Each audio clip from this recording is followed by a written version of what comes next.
Hey guys, my name is Kyla Prince, and I am a drag queen trapped in a cis woman's body, a performing woman who is performing woman. And I received a question from one of my blog readers the other day. And the question, I suppose it was a podcast listener, and this person asked, in one podcast episode, you briefly mentioned that you had tried cognitive behavioral therapy to deal with your anxiety, and it didn't work out for you, which I'm also experiencing. After being generally recovered, I realized anxiety is the root of my problem, and I have been going to therapy and trying CBT. While I understand the concept of CBT, I am finding out that I cannot apply it, especially in moments when I need it most. Can you elaborate about your experience with it and other ways that you've been able to address your anxiety? Okay, so here's the deal. Human beings don't like to be wrong. Even if our belief systems are distorted by magical thinking, once we've invested in a belief system, it becomes ours. Okay? And we don't like to admit that anything that belongs to us could ever be bad, wrong, or mistaken. From a psychological standpoint, this is an ingrained social survival mechanism. It helps us establish an identity in a community. It gives us social proof and security. So, when we are told that a paradigm in which we believe is wrong, or that a behavior that helps inform our identity is bad or damaging, we're psychologically primed to recoil from the notion, right? Anything that challenges our belief system is a direct challenge to our selfhood. Okay, this is why it's usually pointless to argue with a friend of a friend who's trolling some article that you posted on Facebook. You're not going to win against your coworker's Aunt Sally because her racism is ingrained and informs her worldview and her sense of self. She's not there to learn, but she is there to tell you that her beliefs are right and that your nonsense article is challenging her ability to be right. So, what does this have to do with disordered eating and anxiety? Well, even if you don't have a mental illness, which, is an eating disorder proper, if your worldview includes any of the following, you're going to have a very hard time making peace with recovery and dealing with the anxiety surrounding it. So, here's a list of things that you might believe. My body must be thin. Thinness, leanness, or muscularity tells me that I am healthy. There is such thing as a happy weight, and I am either not there yet or must maintain it at all costs. Other people have healed their ailments using nothing but food, so as long as I keep working on the health of my diet, I will heal too. Natural is not only better, it's also the only option ever. By controlling my health, I am a good person. I should feel ashamed of my body and want to change it. Or I can earn pride in my body by working to change it, etc. The list goes on. There's a lot of things that you might believe, especially in recovery, that are still kind of holdovers from disordered eating. So these beliefs are ingrained. They're also socially promoted and socially accepted. So when a disordered brain gloms onto this belief and begins to build an identity around them, it's doubly hard to let go. You personally stand to lose your entire identity by letting them go. And you also stand to lose your social validation as well because everybody else believes this paradigm. So CBT didn't work for me because I wasn't ready to let go of my belief systems. Okay, I was also contending with an actual mental illness. I was deeply depressed and diagnosed with major depressive disorder. And a year into a relapse with my, first with orthorexia and then later with anorexia and anorexia athletica, and then, full-on anorexia nervosa. So even though my beliefs weren't actually working for me, right, I wasn't happy when I reached my happy weight, and in fact, I was becoming more unhealthy the more I tried to control my diet and make myself healthy. I was unlikable and irritable, and I had few friendships, even though my body elicited a positive response from strangers and acquaintances. So even though my beliefs weren't working for me, I clung to them because I had staked my identity and community upon them. Now, the thing about therapy that kind of sucks is that you do have to be ready for it. You have to be ready even if you don't believe that it will work, because you have to at least trust that the process might work. Because here's the thing, changing a belief system and a pattern is hard, okay? If you believe something strongly, it's very rare that you're just going to become convinced through logical, rational argument that your belief is wrong and that a different belief is right. you rarely see like homophobic people just simply read an article on why being gay is okay and then they just change their minds, right? They need to actually see that being gay is okay before they can even begin trusting that the new belief is right. Which is why some parents of gay children come around and stop being homophobic once they realize that their child, who was always okay in their eyes, is also gay, which also then makes gay okay by transitive property. It's not a great metaphor, but it is what happens. When people can see a real world application, they can start to trust and then believe. Okay? So, when a disordered eater, what a disordered eater wants before they begin the process of recovery is just like this absolute certainty that accepting a new belief system is not going to hurt them or change them in any way. What they want is absolute certainty that their new belief system isn't actually going to mean that they have to change any of their behaviors. So they head into the process of therapy not only with disbelief, but also distrust. And that is where therapy breaks down.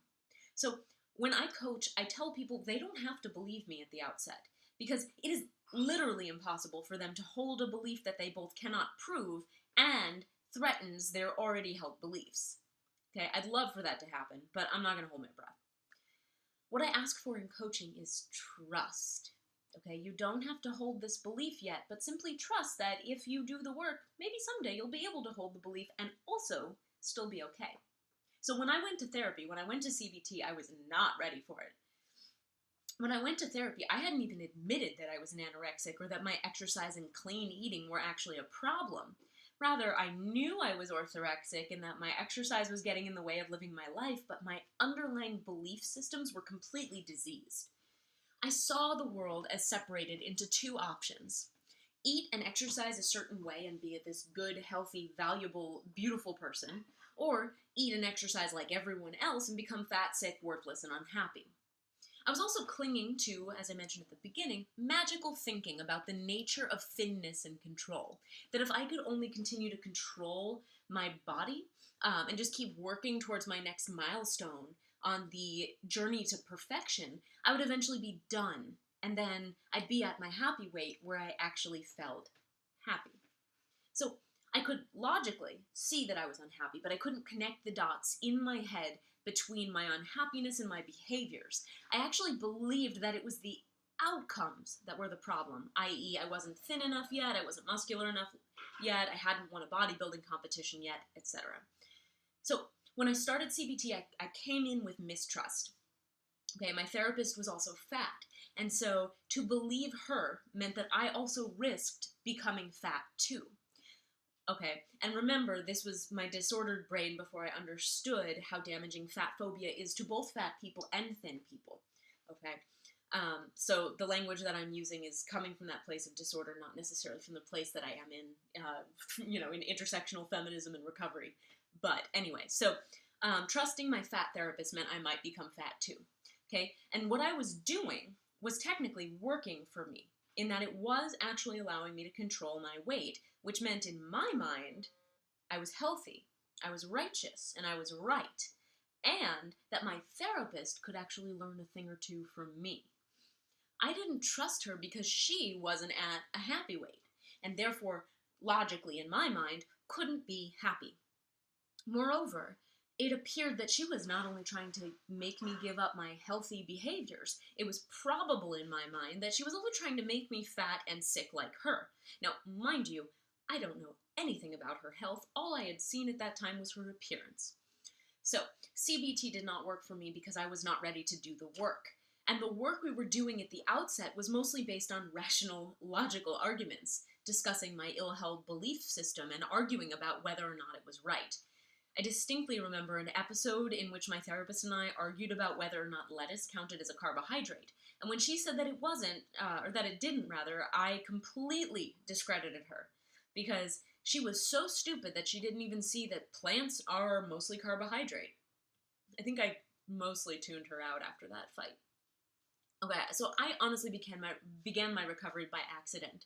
When I started running out of money to pay for the therapist because I had no insurance and needed to get a job, I ended up working in retail, which meant that I no longer controlled my schedule and had to change up my meal and snack times. when I had to get out of the gym and into the real world.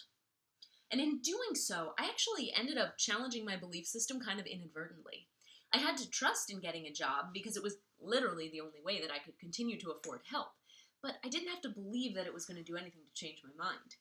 And what happened was, as I got to know my coworkers and change up my meal times and even start to go out to bars and get invited to stay out all night and then miss the gym, with each experience that I had, I realized that I was more happy not controlling myself than when I was obsessive about food and exercise.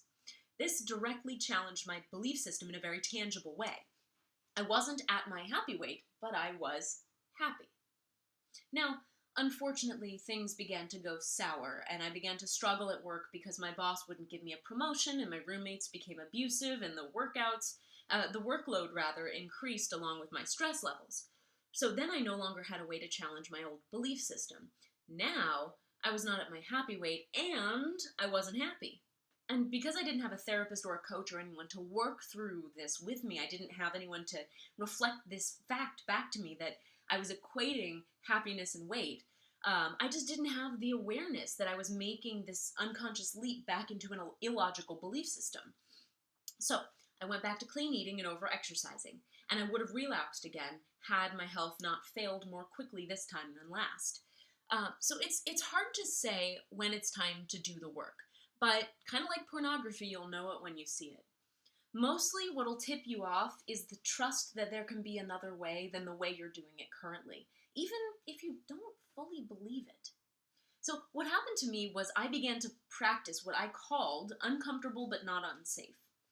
In a way, it's kind of like modified exposure and response therapy, which is part of CBT, where I would expose myself to something that made me uncomfortable in a not unsafe way, a baby step, if you will, trusting that I would be okay until I proved to myself that I could believe it was okay. For example, I have a horrible social anxiety. Being stuck in a room with people I don't know makes me absolutely cringe. Parties are the worst, and dating was impossible.